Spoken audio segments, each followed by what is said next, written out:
Welcome to the deep dive. Yesterday in Major League Baseball. Wow, what a mix. We had some crazy high scoring games, really tight pitching duels, and yeah, some results you might not have seen coming. Definitely.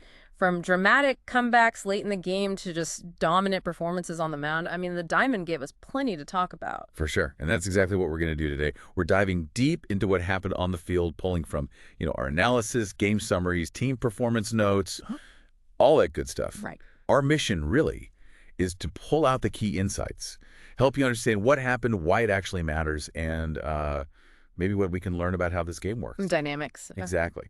So we'll hit 4 key games today. Braves-Reds first, then Mariners-Rangers, then back to Braves-Reds for Game 2, and finish up with the Cubs and Orioles. Okay, let's get into it. All right, first up, that absolute barn burner yesterday. The Atlanta Braves just squeaking by the Cincinnati Reds, 12-11. Yeah, okay. High Octane doesn't even cover it. Both teams just kept scoring. For the Braves, that lineup, it lived up to the hype. They showed some serious resilience coming back a couple of times. Their first baseman, power hitter, drove in 4 runs, had that huge homer late to tie it up. And the notes say their middle infield, clutch hitting, like almost .400 with runners in scoring position. Yeah, and what's really fascinating there when you dig into the numbers is, okay, Braves get the W, but 11 runs allowed. That raises some flags. For sure. Our deep dive suggests it wasn't just the Reds hitters being hot, though they were. It looks like the Braves bullpen really struggled with command, especially fastball command in tight spots. We saw exit velos over like 98-mile-an-hour on contact against them late. Wow. So you got to ask, were they just missing spots or maybe fatigue? That was a long game, a lot of pitches thrown. Could be. And on the flip side, the Reds, I mean, they look tough. Their offense was right there with the Braves, finding ways to score. Absolutely. Their leadoff guy, the metrics show him with an OBP of like .700 for the game. Yeah. Just constantly on base. Incredible. And their veteran slugger had that big 3-run shot. Plus, they were aggressive on the bases, right? 3 steals, scored another run on a wild pitch. They manufactured runs, too. But still wasn't enough. 11 runs and a loss. Right. And the analysis points to runners left on base, 9 stranded, and that killer double play in the 8th that stalled a big potential rally. So, yeah, a thrilling offensive show, but it really highlighted, you have to execute. And pitching, well, it was a bit shaky on both sides that day.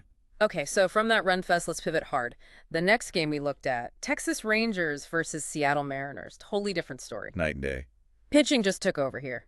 Mariners cruise, 6-year shutout. Seattle's pitching led by their ace. I mean, he was masterful, just shut down the Rangers. Yeah, he went, 7 innings, only 2 hits allowed. And the interesting thing technically was the pitch mix. Yeah. Our notes show he upped his cutter usage like almost 20% more than usual. Yeah, and it worked. Lots of soft contact, weak ground balls. Basically neutralized that usually aggressive Rangers approach. A career high in weak grounders for him, I think. So for the Rangers, Yeah. that's got to sting. A lineup that can score runs, just nothing. It's completely dismantled. Yeah. 3 base runners all game. Never got a runner past second. It makes you wonder, right? Was it just phasing an ace who was dealing and had a great game plan? Or are there maybe deeper worries about how they handle top-tier pitching, especially pitching that, adjusts to their tendencies like that? Good question. Meanwhile, the Mariners' offense, they weren't, explosive, but they were efficient, got the job done. Right. They took their chances. Exactly. That 3-run homer by their third baseman in the 4th, that felt like the backbreaker. Came right after a walk and a single. Then the top of their order produced, got half their hits, and they jumped on a couple of 2-out mistakes by Rangers pitching. Turn those into runs. So that game, a real reminder of how dominant pitching can just change everything. Totally. It can shut down even a really good offense. And for Texas, yeah, you have to think they'll be looking hard at their approach after getting blanked like that, especially against a pitcher who threw them that curveball, or, well, cutter in this case. Okay, now for the plot twist. Back to the Braves and Reds for their second game. Yeah. And complete flip. Reds win this one, 3-2. Yeah, talk about it just From 12-11 to 3-2, this was tight, low scoring, pitching and defense suddenly front and center. The Reds pitching, huge turnaround from game 1. They kept that powerful Braves offense mostly quiet. Their starter battled, really seemed to lean on his slider more, maybe 10% more, according to the reports. Kept Atlanta off balance. And the bullpen, too. Oh, yeah, the bullpen just slammed the door. No hits in the last 3 innings. That's impressive against Atlanta. It really is. And thinking bigger picture, For the Braves, Mm-hmm. okay, 12 runs one day to the next. Runs were suddenly really hard to find. So was it just fatigue from that marathon game before? Or did the Reds figure something out?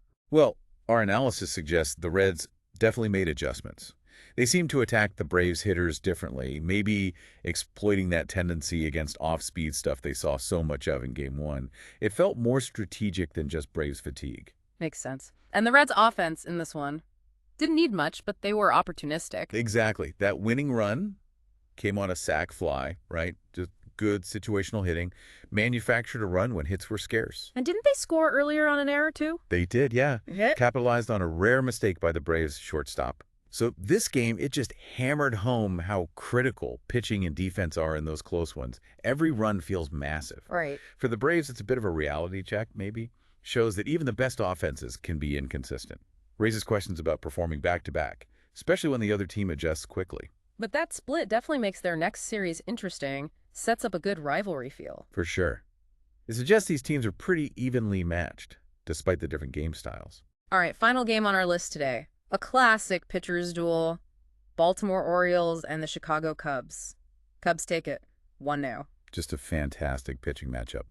A real gem, like you said. Both starters were just dealing. The O started on it deep, 8 innings, 10 Ks, hardly any hits, kept the walks down. Incredible outing. Dominant stuff. And the Cubs starter was right there with him, kept pace inning after inning. Exceptional command, especially with that sinker. Notes say he got like an 85% ground ball rate. That's insane, just keeping everything on the ground.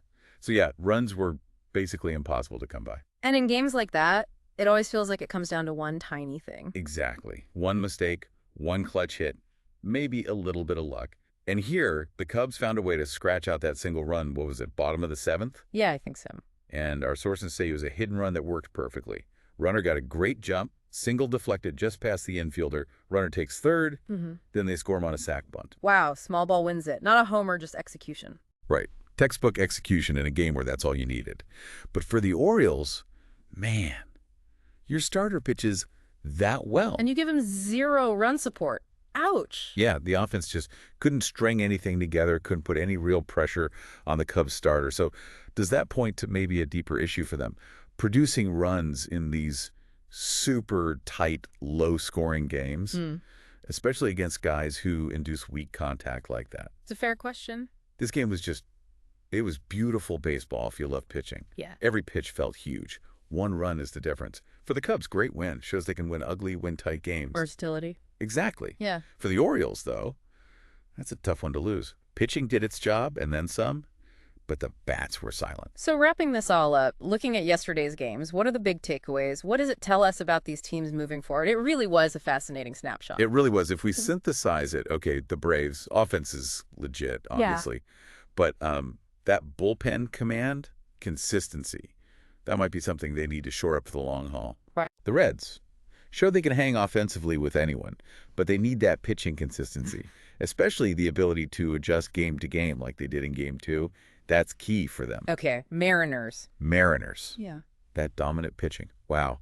If their offense can just provide consistent support, they could be really dangerous. And the Rangers. Rangers got a wake-up call. Maybe. Yep. Even potent offenses can get shut down cold. They might need better plans B and C against top pitching that fixes it up. Cubs showed resilience. Winning that 1-0 game proves they aren't just reliant on power. They can manufacture wins, too. That versatility is huge. And finally, the Orioles. Yeah, they desperately need to find ways to give that strong pitching staff some run support, especially in those nail-biters. They can't afford to waste gems like the one they got yesterday. So these results, they definitely ripple outwards, right? Affecting divisional races, playoff positioning, even how we look at individual players. Absolutely. Yeah. Every game shifts the narrative just a little bit. Baseball, man, it just keeps delivering. Compelling stories, unpredictable results, always keeps you guessing. It really does. And this look back at just one day of action gives you that glimpse into how complex it all is. So as you think about these games, maybe consider this. How do these individual game stories, these sort of snapshots, build into the bigger picture of the whole season? And what underlying trends, that things may be hidden in the day-to-day noise, might only really become clear over time?